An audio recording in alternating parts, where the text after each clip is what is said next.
Hello, magandang gabi, Otskara sa Matista. Shout out doon sa mga nag-follow, na gustong mag-follow back ako doon sa mga foreigner na na-accept ko naman mga ilan. Pero alam nyo na, para silang mga scammer bakit kamo? Sa una, makikipagkilala sila. Parang yung mga laging, yung gusto kita, ganun, makipagkaibigan, ganun. Hanggang sa mapunta na doon sa mga I like you. Tapos, sasabihin mo naman yung totoong, kumbaga, hindi ka dapat magsinungaling sa kanila, di ba? Kaya lang, ang problema nun, pagkatapos nilang makipag-chat sa'yo, maghihingi sila ng ibang app. Ihingin nila yung ibang app ng WhatsApp at saka yung Line at saka yung yung isa. Meron ba isa eh?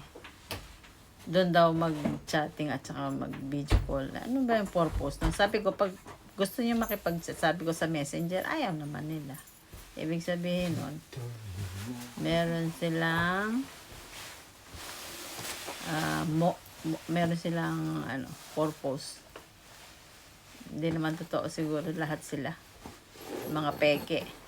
Mga gustong, alam mo, pinipili nila yung nasa ibang bansa, sa Japan. Yung mga single mother na mga 50, ganun, mga 40 plus, ganun. Wala kayong ma-scam sa amin at pulubi na kami dito sa Japan. Kaya tigil-tigilan nyo na yung kaka-message nyo na kung ano-anong drama ang nalalaman yung keme-keme sa buhay ninyo. Stop messaging sweet message and personal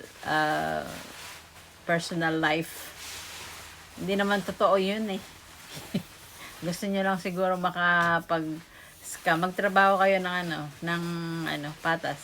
Kasi dito tagirap kami. Kahit marino, kahit kalabaw. Trabaho kayo, huwag kayong manloko ng tao. Yun lang. Salamat po.